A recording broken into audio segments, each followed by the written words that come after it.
Hey there, it's Mike Losinski. And it's also Tyler Esselman. And you are listening to This One Goes to 11. This One Goes to 11. You made it back.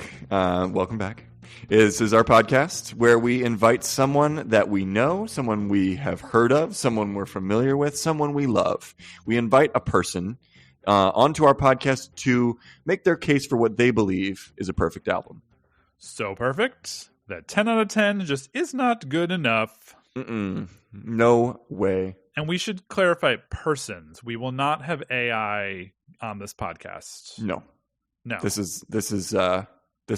ain't that kind of pod. Yeah, this is strictly organic matter. Will be part of this podcast. We could have a cyborg on as long as it was mostly. I don't know. I don't want to sound like, I don't want to be like hateful, but like I'm just maybe no cyborgs. No cyborgs allowed on this podcast. Sorry, y'all.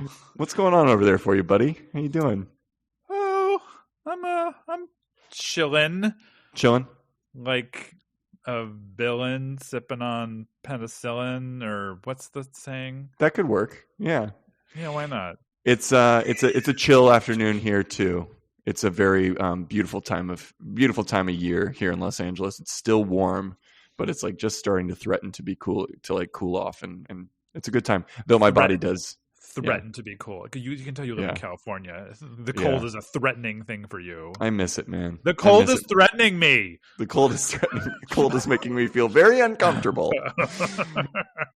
We have it's this artist. It's amazing we haven't talked about them yet, and this person is somebody who I am a big fan of, and their place in our community in Chicago. And I'm so excited that she was able to join us today. Who are we speaking to, Michael?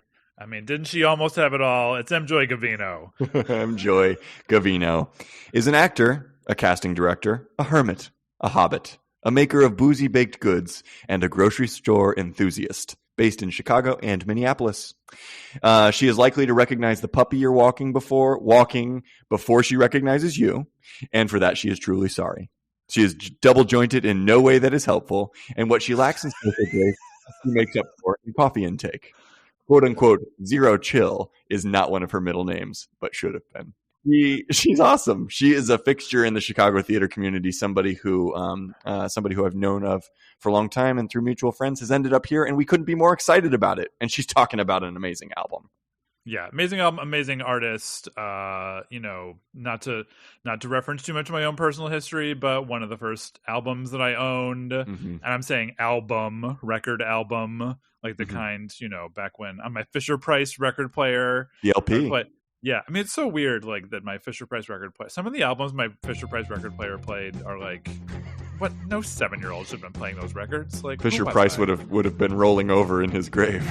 Yeah, he probably was a Nazi or something. Wait, can probably. we say that? Maybe we can't say that. I don't know. Hot take. This is what happens when we record intros late at night, people. It is. Well, we're really excited about this one. I think you're all going to really enjoy Emjoy. And without further ado, let's just get into it, shall we? Let's shall.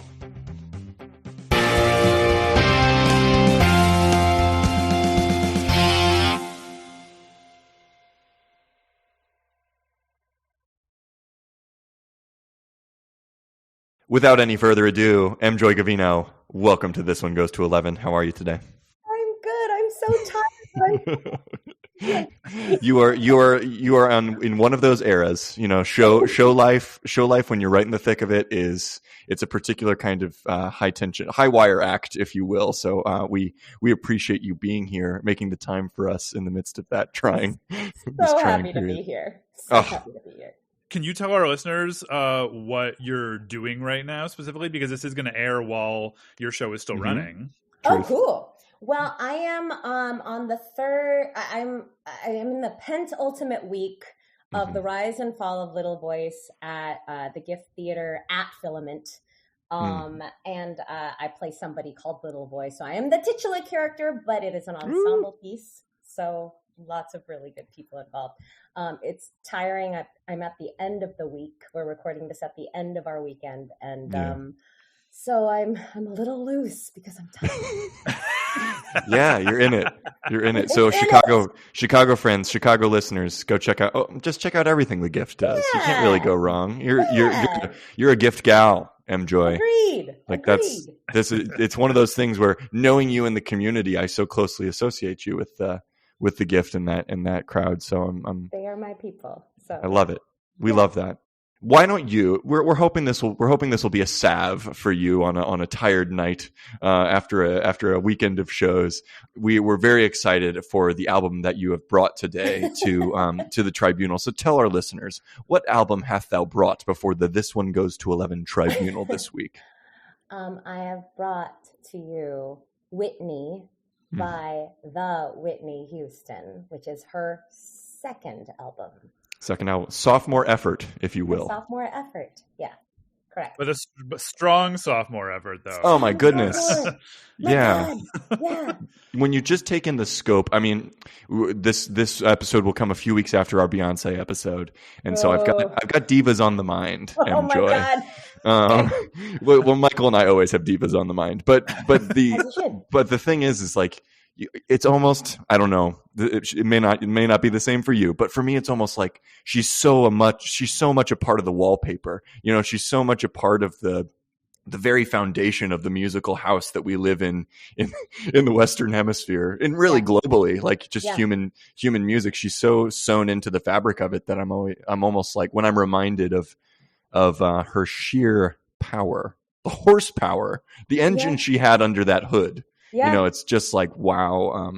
One of those superhuman artists, really. I was shocked nobody had picked her already. I mean, I imagine she had come up, and she did. I know because I listened to a lot of your episodes. She up on your Valentine's Day episode, so like she was mentioned, but I mean, I was floored that she was still available. Was she? I'm forgetting if she was nominated before, Michael. Did we get a nomination? She was. I don't think she was, because I mean, a lot of times, and maybe we'll dig into this later, but I sort of feel like artists like Whitney Houston aren't often seen as album artists. They're seen as more as like singles or just performers more than like album artists. And I think that might be part of why she hasn't come up yet. But we will definitely talk about this, I think, later. Oh, good. Yeah. Yeah. There's so much. There's rich. There's so much. There's so much. But before we get into that, we have a if you don't know who Whitney Houston is, I think if I were to go through the average listeners of this podcast, the people I know listen to the podcast weekly, I know just about all of them know who Whitney Houston is. But just in case we get the odd, the odd person, 5-year-old, or somebody who has been living in the Amazon and has been living among a sort of more primitive indigenous community and has never been exposed, we actually have a handy segment that's going to be designed just for those people. And it's called, what's it called, Michael? It is called The Beginner's Guide to Whitney Houston's Whitney in 60 Seconds. And Michael is going to do the 60-second intro today. This is my one heavy lifter for the season. Tyler's had a lot of the heavy lifting on the bios this season, and I will continue to. But yes, you got a few more coming up. Yeah, but this one, I feel pretty good about this one, and I think I take a slightly controversial take at the beginning, but I hope you will appreciate it. So you've listened to the podcast before, Emjoy, so you know that this is the part where you get to grade Michael on how he does creating a 60-second little amuse-bouche on Whitney, and you'll be able to do it in any terms you want, but it will contribute to your case for the perfection of this album. Great. Michael, are you ready? Okay, I'm ready. I've got 1 minute on the clock. You're starting in 3, 2, 1. Whitney Elizabeth Houston died in 2012 after having suffered from drug addiction for many years. I'm getting that out of the way so we can focus on the good stuff. How she was born in 1963 in New Jersey and started singing at church, of course, and as backup to her mother, Grammy-winning gospel and soul singer Sissy Houston. How she worked as a model in her teen years before producer Clive Davis signed her to Arista Records. How her first album, released in 1985, would spend 3 years on the Billboard 200, producing 3 #1 tracks, including the song How Will I Know, which got MTV airplay in an era when Black women weren't on the network. How her second album, Whitney, would debut at #1, stay there for 11 weeks, and produce 4 #1 tracks in a row, making her the only artist to have 7 consecutive #1 singles. How she sang the national anthem at the Super Bowl, recorded a song for the Summer Olympics, and starred with Kevin Costner in The Bodyguard, covering Dolly Parton's I Will Always Love You for the soundtrack. She had a voice like no other, and if you don't believe me, search for her isolated vocals on YouTube and tell me it's not the truest thing I've ever said on this damn podcast. Yes! Yes! Fantastic! Howl at the Moon. That one was good, Michael. Yeah, that was good. That was tight. That was tight. Okay, Emjoy. Oh, how did Michael do? Oh my in God. terms of giving a little summary of who Whitney was and the context of this album, that's kind of what we're going for. What do you think? It's tough because, right, she in Cap, it's so hard to like put her in a. I thought you did a beautiful job. I will give you. I forgot to think about how to do this. I guess. Great, then it's going to be right off the dome. It's perfect. How many bodyguards? Maybe I don't know.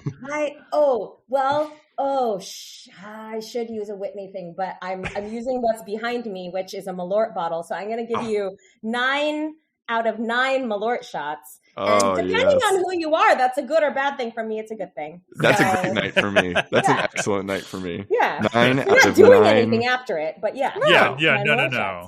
You don't need to. No, you shouldn't. I left out so much stuff too. I mean, my Yeah. God, like in 60 seconds. yeah, it's you can't. Yeah. They've tried to do documentaries. They've tried to do biopics. They've tried to do biographies. No one can do it in hundreds of words, hundreds of hours. So you couldn't have done it in 60 seconds. That was really good.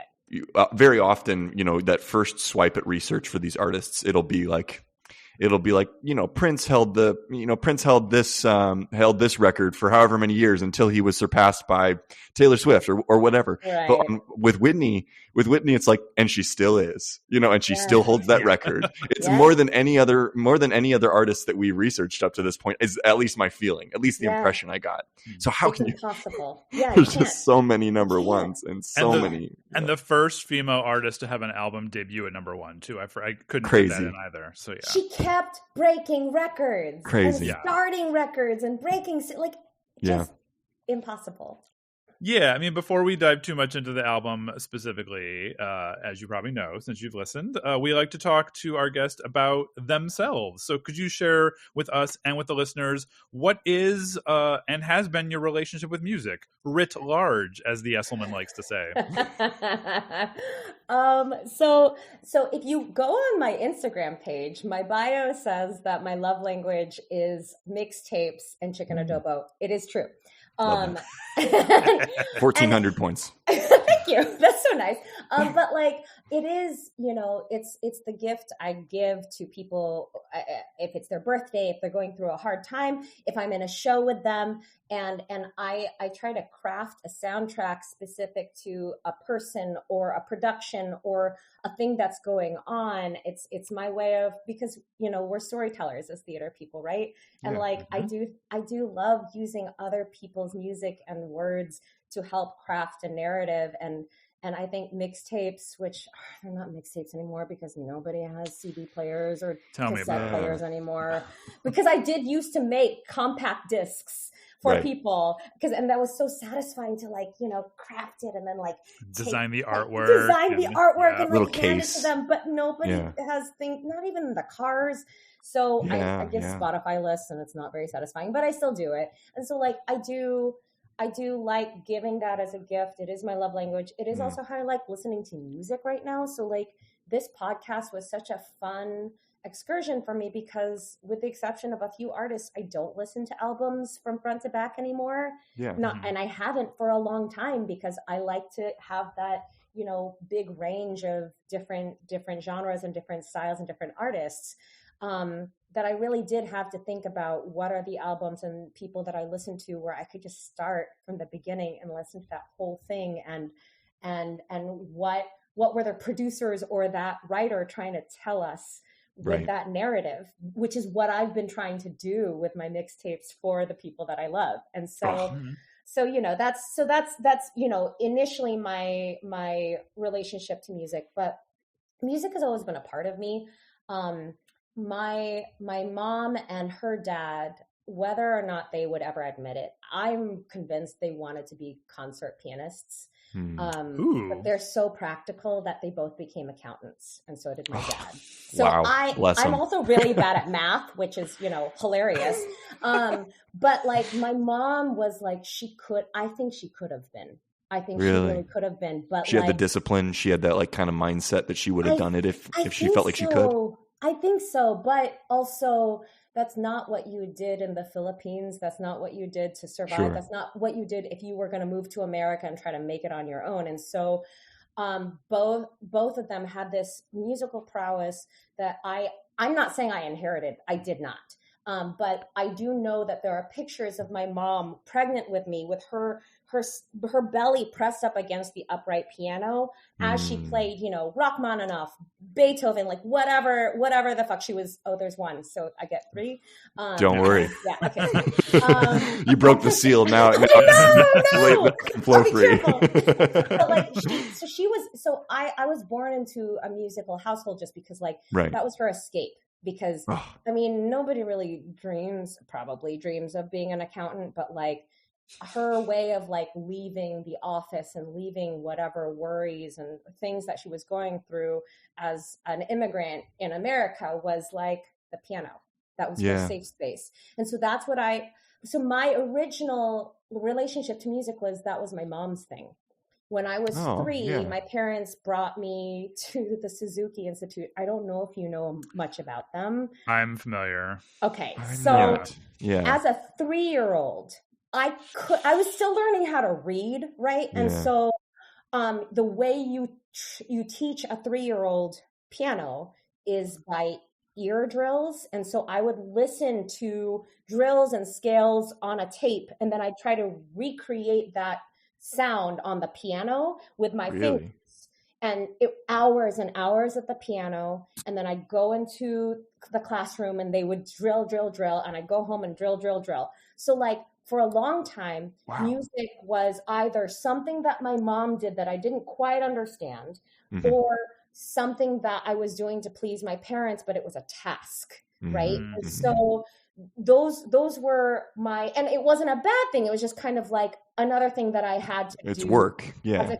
child in that household. Right. And so when I got older, I started to listen to things like jazz and soul and R&B, things that were far away from what, my dad would listen to just church music or classical, and my mom would listen to classical. Like that. And so I went as far away from that as possible. There was this, I don't know, you might not be old enough to have watched this, but there's this movie called Polly that was on the Wonderful World of Disney that, Polly, I've definitely heard of this. Please watch it on YouTube. It is amazing. But like really a lot of gospel music, a lot of like, soul music. And so like that kind of like, I had an aha moment with that. And then as I got older, I would just gravitate towards soul and jazz and things that had nothing to do with what I was raised in. And then eventually, weirdly, the Phantom of the Opera. So, all roads lead to musical theater, I think is what we have. Is what we have discovered. I don't remember what era this was, but like my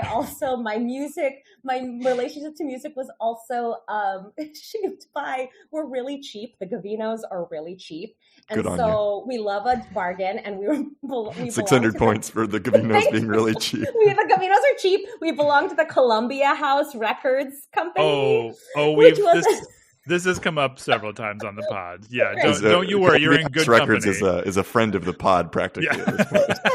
We really liked getting as many discs as possible. And so, but the ones I was allowed to listen to because we were a deeply Christian family was like Sixpence None the Richer, technically Christian. Amy Grant, technically Christian. Wait a minute. Wait. Sixpence None the Richer is a Christian band? Oh, look it up, which is funny because the lead singer is not Christian, but everyone else is. And if you look at the lyrics, like, they are really Christian. I think they kind of did. Switchfoot would do that thing later on where they were like, we're not Christian, but we're Christian enough. But we're Christian, and we'll get those Christian numbers. And totally. Like, Totally. Yeah, so that you just got to talk about grace a little bit. You know, you got to that's the key word, I think. Yeah, and there is actually, we'll talk about it later. There is a number on this album that I think could have been sold as that, except she talks about other things that are not as Christian. But so so I had kind of like those aspects, and then when I started to get into theater, as a young Asian person, I was like, oh. So if I want to be on stage, I need to learn how to sing so I can be a Vietnamese prostitute, like Lea Salonga, because that's how people like me get into That's theater. your way in. Like, that's just logic. I can't argue with your reasoning, Emjoy. I mean, if I was in your position, I probably would have done the same damn thing. Yeah, like this is just facts. So we went to a vocal coach, and I learned how to sing so that I could have a shot at being on stage, and and so now my relationship is like mixtapes and karaoke. Like that's I like listening to music, and I like belting it out when I've had shots of Malort, and like that's really a joyful thing in my life. If you were making Michael and I a mixtape, if high school Emjoy was making Michael and I a mixtape, what would be on that mixtape? Oh, well, but it would have to be crafted to you, so I would need to get to know you better. But that's true. So I would try to actually so I would try to find out who you already like, which, Radiohead and Whitney Houston, I already know. So I would start there and be like, okay, if you like this, I would I would probably cobble. Okay. Let me work on it, because I could channel high school Emjoy, and she can make you a mixtape, and I will send you that Spotify list. That's a labor of love, and we ask for that, but no expectation. No expectation. I will do it. I can't promise it will be soon, but I will do it. That's okay. That's okay. So let's talk about this album. When did you discover this specific album? Do you remember the moment? Do you remember the feeling? The feeling.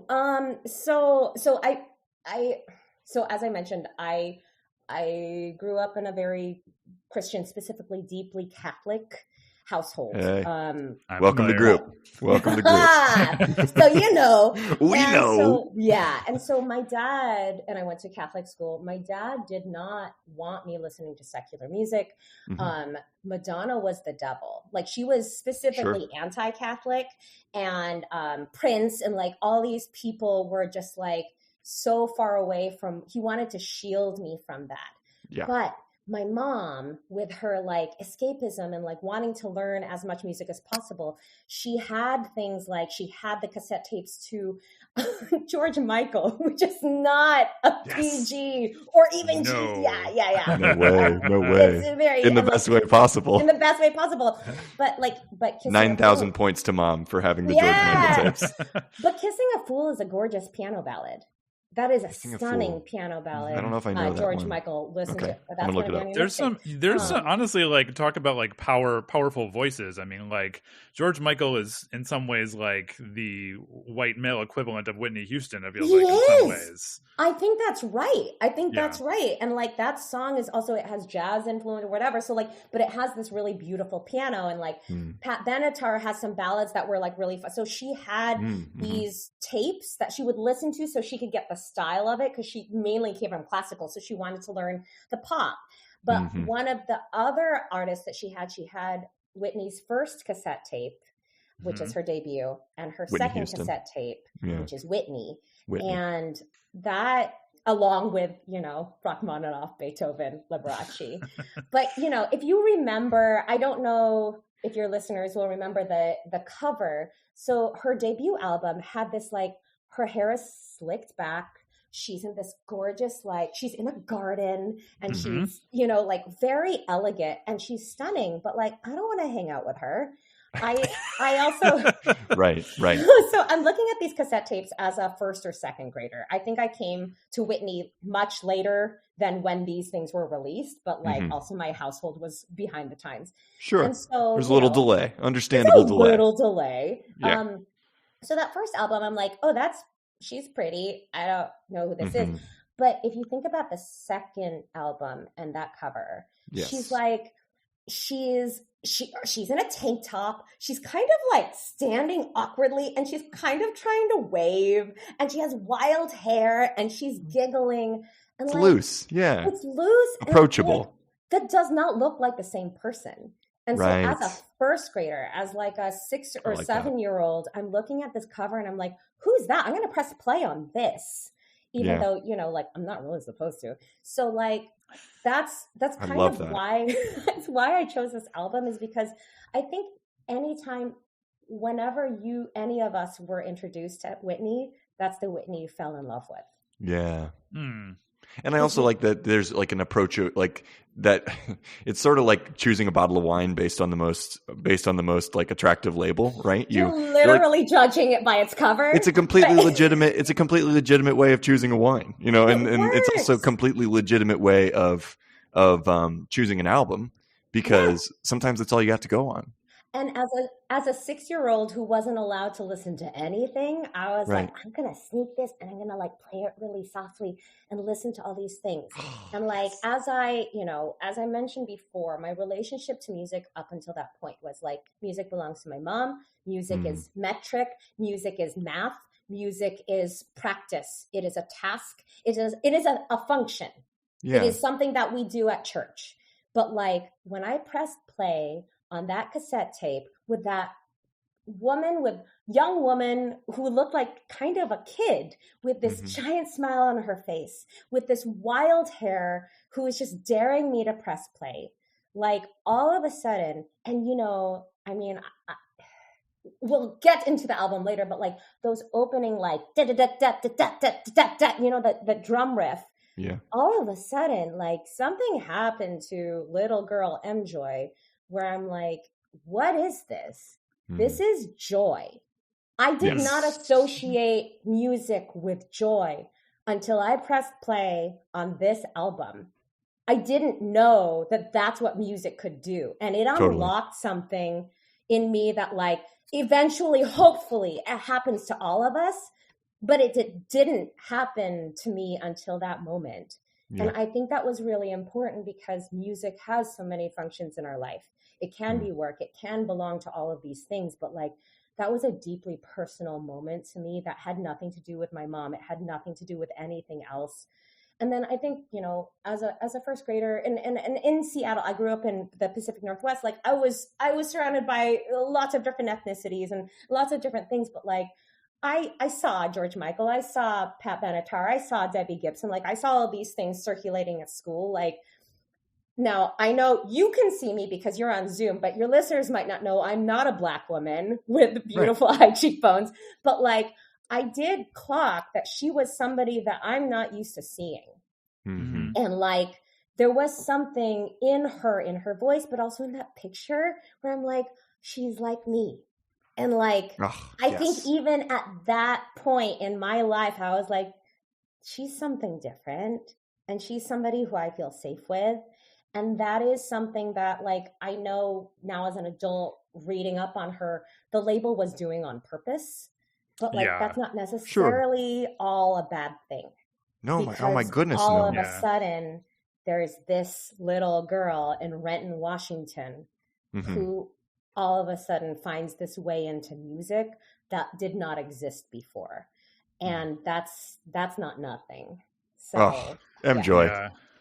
The thesis of this whole podcast is what you're expressing right now. Come on. Okay, I gave you 10,000 points for approachable Whitney being on the cover of Whitney, the album, and then I gave you 30,000 points for joy, and that because as you were spinning that idea before you mentioned the word joy, I'm like, it sounds like joy. And what's funny is that, having grown up Catholic and having witnessed all different flavors of religious ceremonies in different communities, I've been very blessed in my life to have had that sort of cultural experience across different spiritual traditions. And there's always joy that's talked about, but so rarely is it accessed in a really effective way, in my opinion. Every now and then you do, through worship, you get that joy. Yeah. But when it happens even in a secular context, the feeling is religious. Like, the feeling is spiritual. And so it's beautiful to hear you say that it was joy, because that's the overwhelming feeling I get from this album. Absolutely. Yeah. Also too, like, her being, you talk about the household you were raised in. this, as pop artists go, this is your closest crossover, frankly. I mean, because she also was a deeply Christian person. Her mother was a gospel singer. I mean, like, obviously there's a sort of tragic element to that the more you dive into Whitney's biography and the possible relationship she might have had with another woman, or that sort of thing. It was confirmed. Like, we can go ahead and say it. Love is love, baby. Love is love. It's just so sad to me, though, because I think that we talk about her having so much joy, and like if you stick to the music and if you stick to the imagery and the PR for the most part, that's what you get.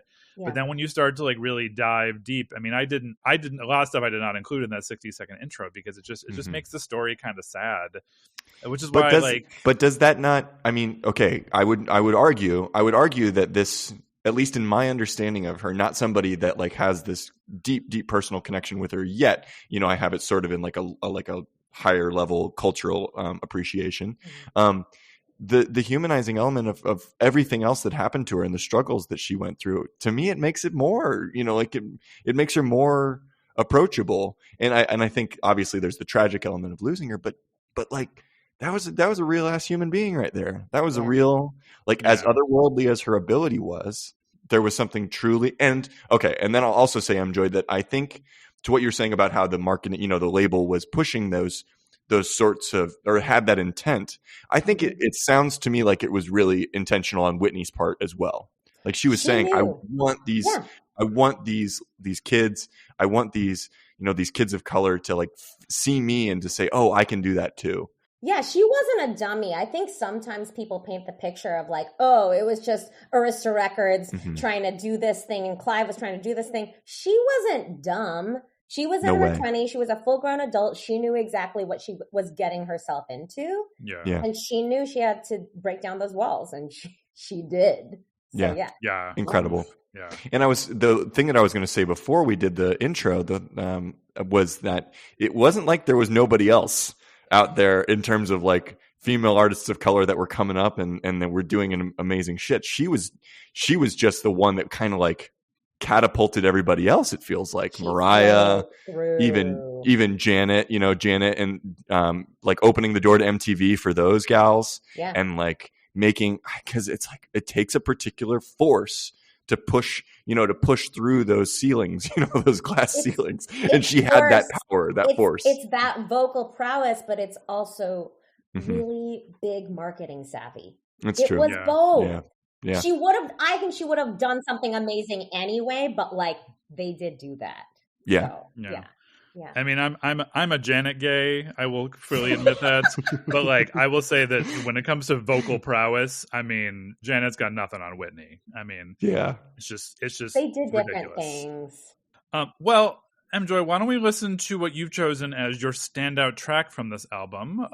Could you just tell our listeners what that is before we listen to it? Great. And then we'll talk about it after. Yes. Oh, yeah. Oh, yes, we will definitely talk about this one. Oh, great. We have a lot to say. Good. So I went back and forth, but I did choose I Know Him So Well, which is the duet she has. It ends the album, and it features her mother, Whitney Houston. Okay. Great. Let's listen to that, and then we'll talk about it on the other side. That's the end of part one. If you access this episode via our YouTube playlist, you're about to hear our guest's standout track. If you'd like to jump ahead to part two, you'll find a link in the description of this episode.